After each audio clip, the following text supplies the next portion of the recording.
আজি আমি এটা নতুন কবিতা আৰম্ভ কৰিম দেই। আৰু এই কবিতাটো হ'ল নাম এনিমেলছ, কবি ৱাল্ট হুইটমেন, এ ভেৰি ফেমাছ পয়েট, এজন বিখ্যাত কবি। প্ৰথমতে মই অসমীয়াতে কথাখিনি কৈছোঁ। তোমালোকে চোৱা, এনিমেলছ মানে জন্তু। জন্তু আমি কাক কওঁ? মানে কুকুৰ, মেকুৰী, ছাগলী, বাঘ, ভালুক, গৰু, সিংহ, হাতী ইত্যাদি ইত্যাদি এনিমেলছ। এতিয়া জন্তু কবিয়ে বিচাৰিছে জন্তু হ'বলৈ। তোমালোকে চোৱা, মানুহৰ জীৱনটো সৰ্বশ্ৰেষ্ঠ বুলি কোৱা হয়। নৰজীৱন বুলি ক'লে যে মানুহবোৰে সৰ্বশ্ৰেষ্ঠ জীৱ পৃথিৱীৰ, তোমালোকে নিশ্চয় গম পোৱা। আৰু বহুত পুণ্যৰ ফলত মানুহ হোৱা বুলি আমাৰ বিশ্বাস আছে। আমাৰ শাস্ত্ৰবিলাকে কয় যে পুণ্য ভাল কাম কৰিলে মানুহ হ'ব পাৰে। আৰু মানুহৰ জন্তুৰ লগত পাৰ্থক্য এটা আছে, তফাত আছে কি? Man is a rational being বুলি কয়। মানুহ বিবেক থকা প্ৰাণী। বিবেক মানে কি? ভাল বেয়া, শুদ্ধ অশুদ্ধ মানুহে বিচাৰ কৰিব পাৰে, কিন্তু জন্তুৱে নোৱাৰে। পাৰ্থক্য সেইখিনি। মানুহৰ চিন্তা শক্তি আছে, জন্তুৰ চিন্তা শক্তি নাই। তোমালোকে এইটো কথা জানা। আমি যি চিন্তা কৰিব পাৰোঁ জন্তুৱে নোৱাৰে। যেনে পুৰণৰ ভাগ মাতিব পাৰোঁ, 1 × 1 = 1, 1 × 2 = 2, 7 × 10 = 70, 9 × 8 = 72। জন্তুৱে নোৱাৰে। জন্তুৱে কেৱল জানে খাবৰ কাৰণে জানে, যে খাই পেটটো ভৰাব লাগে মাত্ৰ। জন্তুৰ মানুহৰ আকাশ পাতাল পাৰ্থক্য। মানুহে পৃথিৱীত কিমান ডাঙৰ কাম কৰি আছে বা কৰিছে তোমালোকে নিশ্চয় গম পাইছা। ইতিমধ্যে পৃথিৱীত যিমান মহৎ কাম হৈছে মানুহে কৰিছে, যিমান ডাঙৰ কাম হৈছে মানুহে কৰিছে, আৰু যিমান বেয়া কাম কৰিছে মানুহে কৰিছে। কিন্তু দেই, সেইটোও ঠিক, মানুহে ভাল কামো কৰিছে, বেয়া কাম কৰিছে। ভাগ্য ভাল যে বেয়াৰ তুলনাত ভালটো বেছি হৈ আছে, সেইকাৰণে পৃথিৱীখন বাচি আছে। তোমালোকে মন কৰিবা, যদি হঠাৎ এনেকুৱা হয় যে বেয়া কামৰ পৰিমাণটো বাঢ়ি গৈছে, ভাল কাম কমি গৈছে, তেতিয়া নিশ্চিত বুজিবা যে পৃথিৱী তেতিয়া ধ্বংস হ'ব। আৰু আমাৰ বৰ্তমান পৃথিৱীত যে মানুহ ভাল বেয়া দুয়োটা কামে কৰি আছে। যে মানুহৰ কিহৰ কাৰণে কৰি আছে? মানুহৰ একমাত্ৰ বিবেক অৰ্থাৎ বিচাৰ বুদ্ধি, যিটো ভাল বেয়া বিচাৰ কৰিব পৰা যিটো ক্ষমতা, উদ্ভাৱনী শক্তি মানুহৰ আছে, সৃজনী শক্তি মানুহৰ আছে, নতুন নতুন বস্তু আৱিষ্কাৰ কৰা। তোমালোকে সৰুৰ পৰা দেখিছা যে যেনেকৈ আমি ৰেলগাড়ীৰ ক্ষেত্ৰতে ক'ব পাৰোঁ যে প্ৰথমতে ৰেলগাড়ীত ডবাবিলাকহে টানিছিল কেৱল মানুহে। তাৰপিছত ষ্টিম ইঞ্জিন আৱিষ্কাৰ হ'ল। ষ্টিম ইঞ্জিনৰ পিছত অন্য কয়লা ভৰোৱা ইঞ্জিন আৱিষ্কাৰ হ'ল। তাৰপিছত ডিজেল চলোৱা ইঞ্জিন আৱিষ্কাৰ হ'ল। এতিয়াতো কাৰেণ্টেদি বেছিভাগ গাড়ী চলে, তোমালোকে দেখিছা। এইবিলাক ক'ৰ পৰা আহিল? এতিয়া মানুহৰ সৃজনী শক্তি এইবিলাক। আমি যেতিয়া সৰু আছিলোঁ তেতিয়া আমি দেখিছোঁ যে লেম্প বোলা বস্তু নাছিল, লাইটটো নাছিলেই তেতিয়া, লেম্পো নাছিল। ঘৰে ঘৰে মানুহৰ চাকি আছিল, চাকি কেৰাচিন তেল ভৰাব লাগে, তাত শলিতা অৰ্থাৎ সিহা বুলি কয় আমাৰ গাঁও ভাষাত, সিহা লগাব লাগে, আৰু এই চাকিৰ পোহৰত আমি পঢ়িছিলোঁ কিতাপ। লেম্প নাই, লাইট নাই, কাৰেণ্ট একো নাই। এতিয়া কিমান উন্নতি চোৱা তোমালোকে।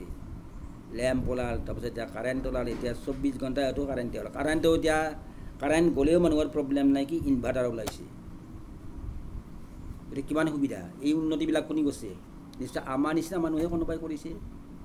তাৰমানে কি, তেওঁৰ ব্ৰেইনটো, তেওঁৰ বিচাৰ বুদ্ধিটো, তেওঁৰ উদ্ভাৱনী শক্তিটো যথেষ্ট বেছি।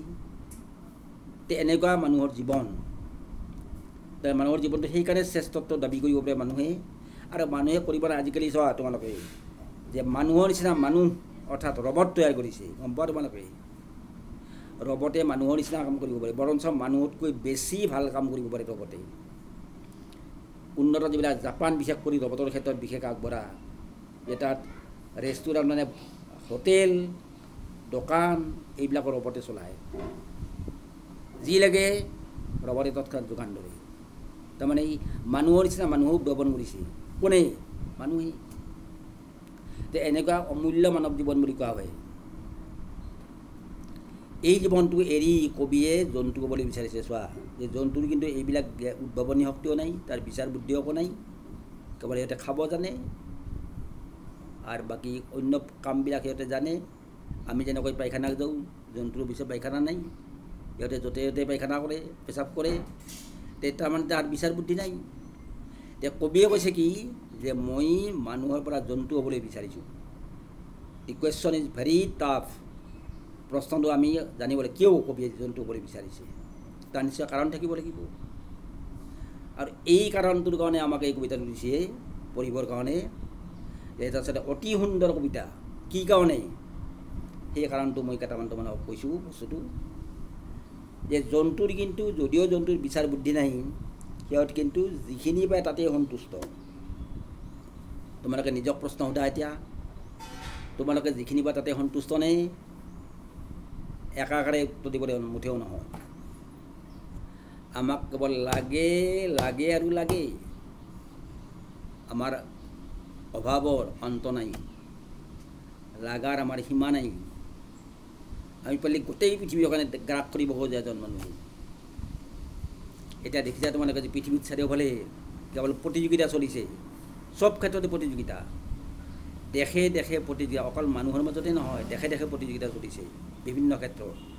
কি সামৰিক ক্ষেত্ৰত, কি ৰাজনৈতিক ক্ষেত্ৰত, কি অৰ্থনৈতিক ক্ষেত্ৰত, চববিলাক তেনেকুৱা প্ৰতিযোগিতা চলিছে। তাৰমানে কি যে মানুহে কিমান কথা চিন্তা কৰি আছে এতিয়া, তাৰমানে মানুহৰ অন্ত নাই, অভাৱৰ অন্ত নাই। মানুহ কেতিয়াও সন্তুষ্ট নহয় অলপতে, কেলৈ জন্তুবিলাকে অলপতে সন্তুষ্ট। নেক্সট হৈছে কি কবিয়ে জন্তুবিলাকে কোনো ক্ষেত্ৰত আপত্তি নকৰে, কিন্তু মানুহৰ আমাৰ ওজৰ আপত্তি সদায় আছে। আমি সদায় ওজৰ আপত্তি কৰোঁ যে মোৰ এইটো নেই, মোৰ সেইটো নেই, মোৰ অমুক নহ'ল, মোৰ তমুক নহ'ল, মোৰ গাড়ী নাই, মোৰ ঘোঁৰা নাই, মই খোজকাঢ়ি খোজকাঢ়ি ক'ত যাওঁ, আমাৰ তেনেকুৱা ধৰণৰ অভাৱ আছে। মোৰ এখন চাইকেল লাগে পাৰলি, তাৰপিছত বোলে স্কুটাৰ লাগে, চাইকেলখন হৰ্চ হ'ব, স্কুটাৰ লাগিল, স্কুটাৰখন হ'ল, তাৰপিছত নাই স্কুটাৰ দিও ভাল নহয়, অসুবিধা, চাৰিচকীয়া এখন হ'লে ভাল আছিল। চাৰিচকীয়া পোৱাৰ পিছত আমাৰ চিন্তা ওপৰেদি উৰি যাব পাৰিলে ভাল আছিল। তেনেকুৱা ধৰণৰ আমাৰ কত কল্পনা আহিছে, কত চিন্তা আহিছে। এটা সুন্দৰ সাধুকথা আছে তোমালোকক মই আজি কওঁ। এজন সন্যাসী আছিল দেই। সন্যাসী মানে তোমালোকে নিশ্চয় বুজিবা, ঘৰ দুৱাৰ ত্যাগ কৰি তেওঁ হাবিৰ মাজত গৈ একান্ত মানে ভগৱানক প্ৰাৰ্থনা কৰে। এই সন্যাসীজনো তেনেকুৱা ধৰণৰ আছিল যে তেওঁ ঘৰ সংসাৰ ত্যাগ কৰি গুচি গ'ল, ঘৰ দুৱাৰ ত্যাগ কৰি হাবিৰ মাজত বহি ভগৱানক তেওঁ তপস্যা কৰিব, ভগৱানক পাবৰ কাৰণে। আচ্ছা, পিন্ধে সন্যাসীবিলাকে কেনেকুৱা কাপোৰ পিন্ধে? আমাৰ নিচিনা তেওঁলোকে চুট পেণ্ট নিপিন্ধে, আমাৰ নিচিনা তেওঁলোকে মেক্সিমিনি নিপিন্ধে, আমাৰ নিচিনা তেওঁলোকে ধুতিও নিপিন্ধে। তেওঁলোকে পিন্ধে কি কৌপিন বস্ত্ৰ বুলি কোৱা হয়, কৌপিন বস্ত্ৰ। কেৱল লাজ নিবাৰণ কৰিবৰ কাৰণে আমাক লেংটা মাৰা বুলি কয়। আমাৰ লেংটা মাৰা, টপিনাত কাপোৰ এডোখৰত থাকে মাত্ৰ, আৰু নাথিং এলছ, একো তেওঁলোকৰ সুদা গা, গাত কোনো চলা নাই, অন্য ব্যৱস্থা অন্য কাপোৰ নাই তেওঁলোকৰ। দিন তেওঁ তপস্যা কৰি আছে, দিন গৈ আছে। তেওঁ এদিনাখন লক্ষ্য কৰিলে যে তেওঁ যে পিন্ধা যে কৌপিন বস্ত্ৰ আছে তাত কিবা কুটিছে, তাৰমানে তাত বিন্ধা হৈছে। তেওঁ গম পালে যে মানে য'ত তেওঁ থাকে তাতে নিগনিয়ে বাল হৈছে। যে নিগনি বাঢ়িছে, তেওঁতো কাপোৰ চবখিনি অলপমানে কাপোৰ আছে কেইখনমান, নিগনিতে গোটেইবিলাক কুটি শেষ কৰিব। তেওঁ ভাবিলে যদি এটা মেকুৰী ৰাখিব পৰা গ'ল সি খুব ভাল হ'ল। তেওঁ গাঁৱলৈ গ'ল, গাঁৱলৈ গৈ এটা মেকুৰী পাৰি আনিলে, মেকুৰী পাৰি তেওঁ পুহি ৰাখিলে। যে পোহাৰ ফলত তেওঁৰ নিগনিৰ উৎপাতটো অলপ কমিল, কিন্তু নেক্সট প্ৰব্লেম এটা আহি গ'ল। কি যে মেকুৰীটোক গাখীৰ খুৱাব লাগিব, নহ'লে কি শেষ হ'ব। তেওঁতো ফল মূল খায়ে থাকে।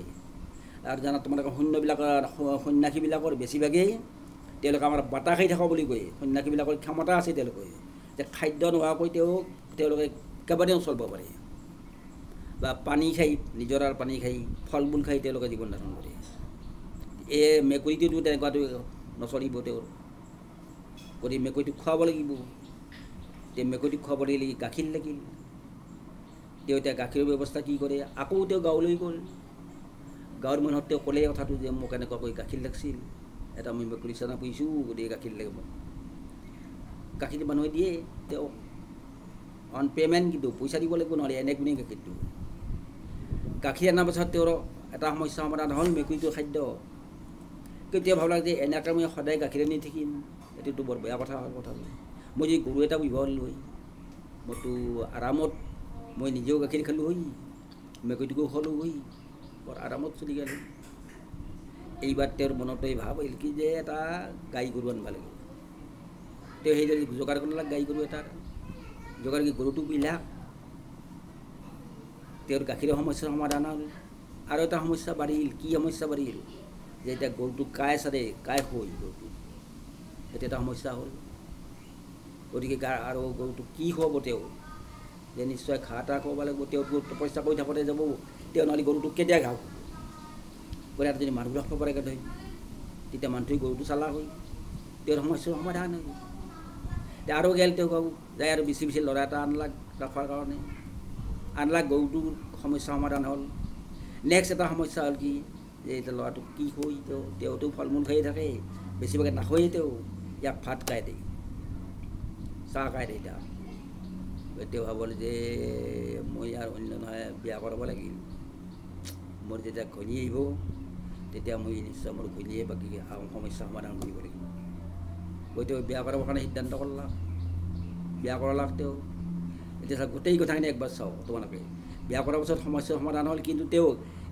আকৌ তেওঁ গৃহস্থী হৈ পৰিল তাৰমানে ঘৰ সংসাৰ গোটেইবিলাক তেওঁৰ আহি গ'ল এটা এটা হৈ যাই ঘৰ সংসাৰ ত্যাগ কৰি গুচি গৈছিল যে মই ঘৰ সংসাৰ নকৰোঁ আকৌ তেওঁৰ ঘৰ সংসাৰ আহি গ'ল তাৰমানে কি অভাৱ যাক ওৱান বুলি কয় তাৰমানে আমাৰ আনলিমিটেড ওৱানছ আমাৰ সীমা নাই লগা বস্তু হেঁপাহৰ আকাংক্ষাৰ আশাৰ সপোনৰ আমাৰ সপোনৰ সীমা নাই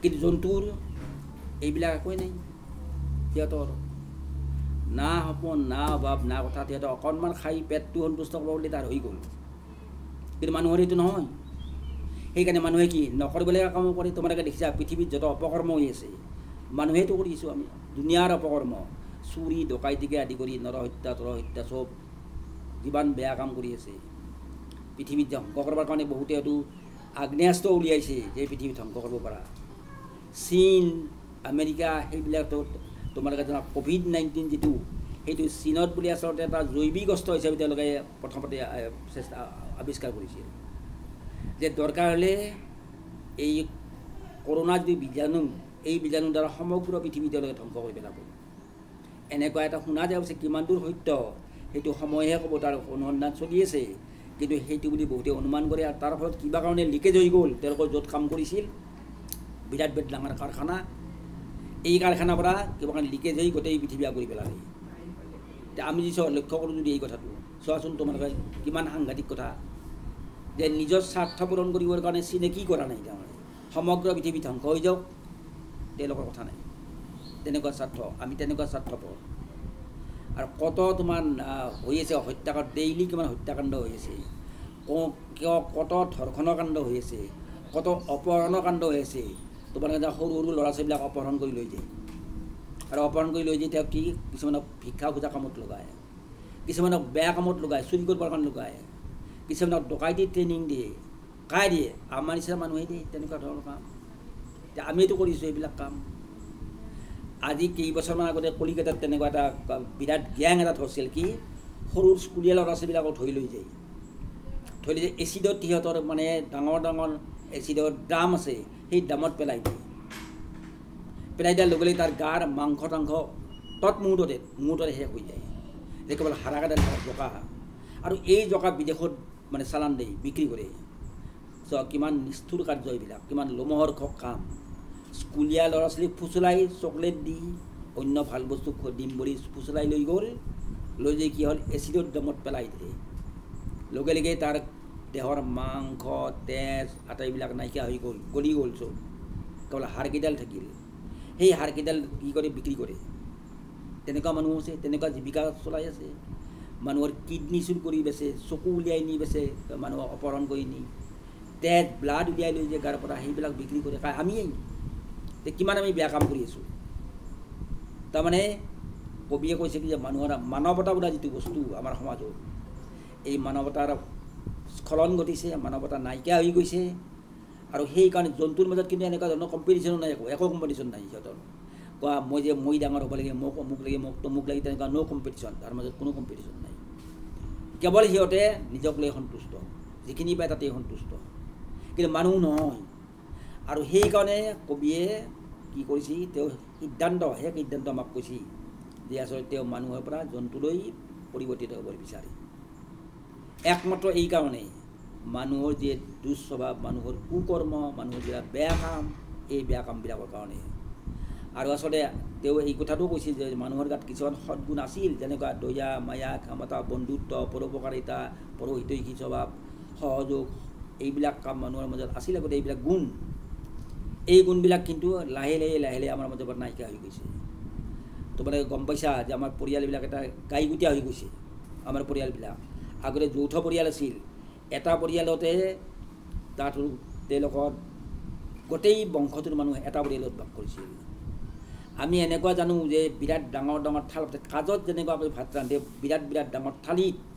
তেনেকুৱাকৈ থালি পাতি ভাত ৰান্ধিছিল বেল আছিল বেল বজাই দিলে চবে খাবলৈ আহে তেনেকুৱা পৰিয়ালো এটা সময়ত আছিল কিন্তু আজিকালি তোমালোক চোৱা প্ৰত্যেকৰে গাইগুটীয়া পৰিয়াল চব ইণ্ডিভিজুৱেল মাক বাপেক আৰু নিজৰ সন্তান এটা বা দুটা বছ সেইলৈ ব্যস্ত আজিকালি তোমালোকে দেখিছা যে বৃদ্ধাশ্ৰম বহুত হৈছে নিজৰ মাক বাপেককো পুতেক বোৱাৰীকে চিনি নাপায় নিজে জন্মদাত্ৰী মাতৃ ডাঙৰ দীঘল কৰা দেউতাকক পুতেকবিলাকে চিনি নাপায় তেওঁলোকক কি ৰাস্তাত এৰি থৈ আহে লৈ গ'ল যে ডাক্তৰ তাকে যাওঁ যাই এই বুলি কৈ ৰাস্তাত এৰি থৈ গুচি আহিল তেনেকুৱা পুত্ৰও আছে গতিকে সেইকাৰণে কি যে তেনেকুৱা মানুহক আমি বৃদ্ধাশ্ৰমত ৰাখিব লগা হৈছে আজি কিয় হৈছে এইটো একমাত্ৰ আমাৰ দুঃস্বভাৱৰ কাৰণে আমাৰ বেয়া স্বভাৱৰ কাৰণে বেয়া গুণক এটা আমাৰ মানৱতা হেৰাই গৈছে আমাৰ মাজৰ পৰা আমি হেৰুৱাই পেলাইছোঁ যে আমি প্ৰকৃত মানুহ আমাৰ যে মানৱতা আছে আমি হেৰুৱাই পেলাইছোঁ এই কথাবিলাক গতিকে কবিৰ এইটো মনত বিৰাট দুখ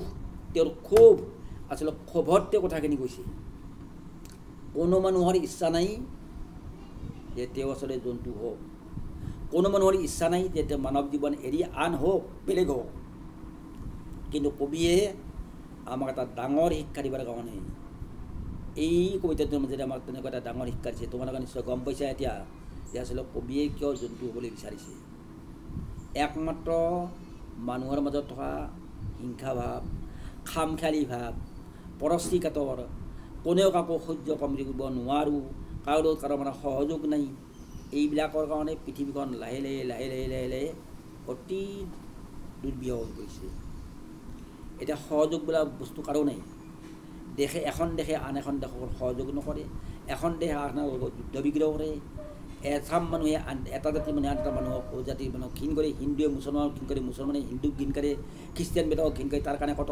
কাটাকাটি মাৰামাৰি হৈছে পৃথিৱী তেনেকুৱা ধৰণৰ কত অঘটন ঘটি আছে গতিকে সেইকাৰণে কবি অত্যন্ত দুখিত হৈছে অত্যন্ত ক্ষোভিত হৈছে তেওঁ কৈছে যে আমাৰ মাজৰ পৰা মানৱতাৰ ভাৱ বন্ধুত্ব পৰোপকাৰিতা আনক মানে সহায় কৰা বিপদত সহায় কৰা এই যিবিলাক ভাল গুণ মানুহৰ গাতে গোটেই আছিল সেইবিলাক গুণ চব ক্ৰমান্বয়ে লোপ পাই গৈছে আৰু লোপ পাই যোৱাৰ ফলত আমাৰ পৃথিৱীখন এক ভীষণ অন্ধকাৰে আৱৰি ধৰিছে কিন্তু আমি যিমানেই ইলেক্ট্ৰিচিটি আমি নকৰোঁ কিয় যিমানেই আমি পোহৰেৰে আলোকিত নকৰোঁ কিয় আমাৰ মনবিলাক ক্ৰমান্বয়ে কুণ্ঠচ হৈ পৰিছে আমাৰ মনবিলাক ক্ৰমান্বয়ে ঠেক মনোবৃত্তিৰ হৈ পৰিছে আৰু সেইকাৰণে কবিৰ দুখ তেওঁ এজন ব্যক্তিগতভাৱে কৈছে যে আমাক আটাইকে শিক্ষা দিবৰ কাৰণে তেওঁ কৈছে যে এতিয়াও আমি আচলতে মানৱতাৰ জয়গান গাব লাগে মানে ইজনে আনজনক সহায় কৰিব লাগে পৰস্পৰৰ লগত আমাৰ বুজাবুজি ভাৱ থাকিব লাগে তেতিয়াই আমাৰ পৃথিৱীখন ৰক্ষা পৰিব তোমালোকে চোৱা পৃথিৱীখন সুন্দৰ পৃথিৱী বুলি কোৱা হয় আৰু পৃথিৱীখন সুন্দৰ হৈও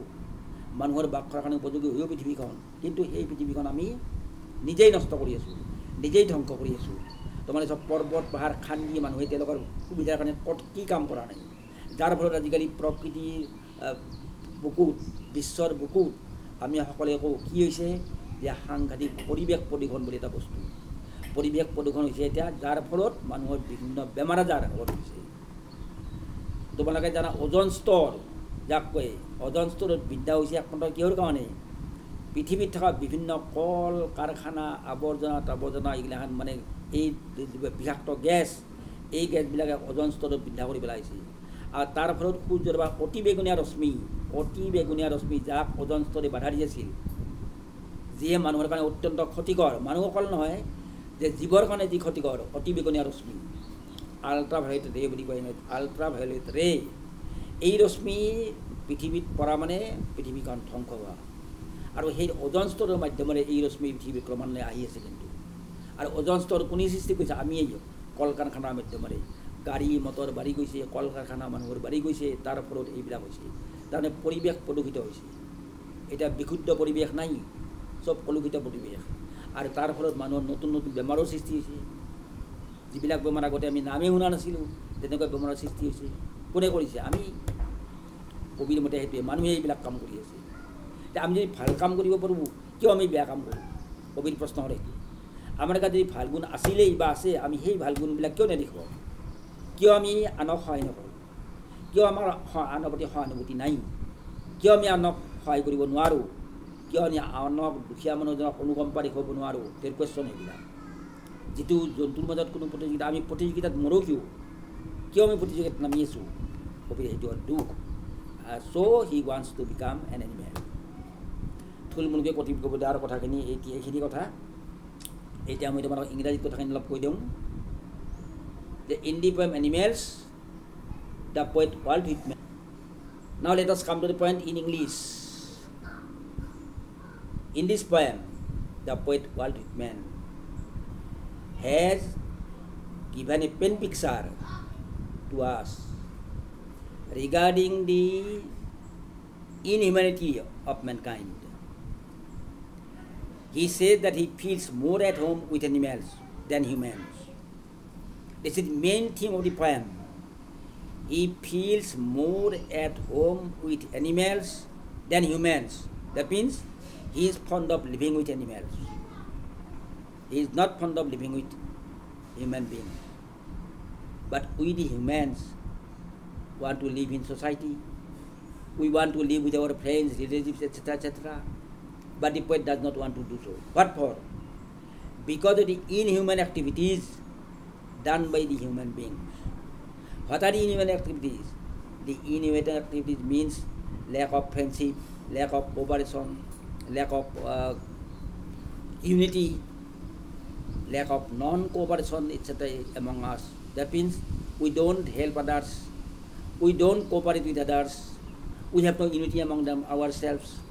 We want to live solely only with our family, only with our wife, only with our children. We want to do so. We don't know even our parents. So these are inhuman activities. We always try to have more and more.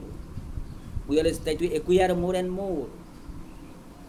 The more we want, the more we need, the more we want. That means we want more and more.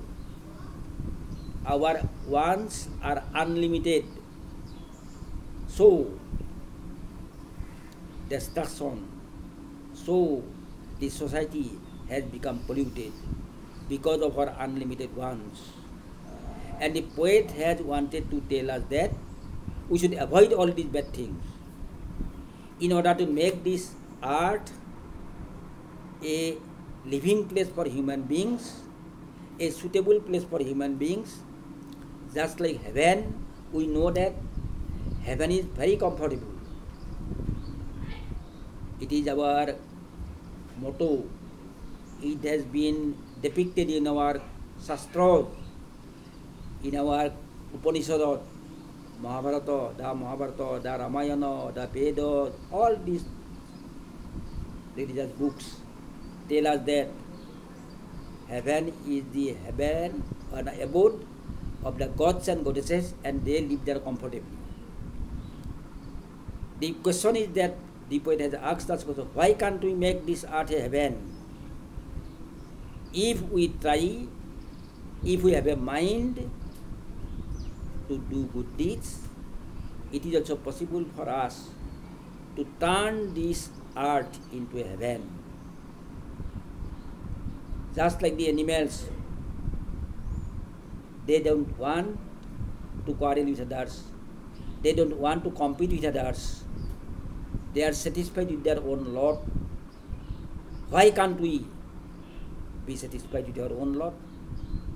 Why do we quarrel among ourselves? Why we fight with other countries? Why wars, battles take place in this world? The poetess wanted from us that we should be polite to all others. We should be friendly. We should be helpful. We should be cooperative. And if we can acquire such qualities, the society, our earth will turn into a real heaven. And because of the absence of such things, he wants to become an animal. He wants to turn himself into an animal from the human being. That is the theme of the poem. So we should try ourselves to be helpful, to be friendly, to try to be open-minded,